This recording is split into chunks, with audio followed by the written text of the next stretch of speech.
أعوذ بالله من الشيطان الرجيم. بسم الله الرحمن الرحيم. إذا السماء انشقت وأذنت لربها وحقت وإذا الأرض مدت وألقت ما فيها وأذنت لربها وحقت. يا أيها الإنسان إنك كادح إلى ربك كدحا فملاقيه.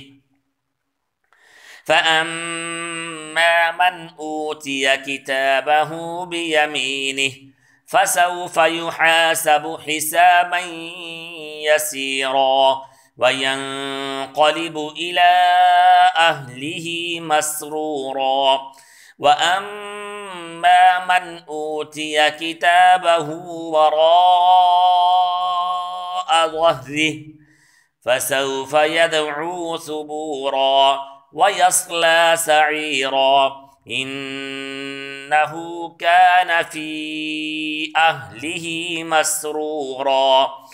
إنه ظن أن لن يحور بلى إن ربه كان به بصيرا. فلا أقسم بالشفق والليل وما وسق والقمر إذا اتسق لتركبن طبقا عن طبق فما لهم لا يؤمنون. وإذا قرئ عليهم القرآن لا يسجدون بل الذين كفروا يكذبون والله أعلم بما يوعون. فبشرهم بعذاب أليم إلا الذين آمنوا وعملوا الصالحات لهم أجر غير ممنون. صدق الله العظيم.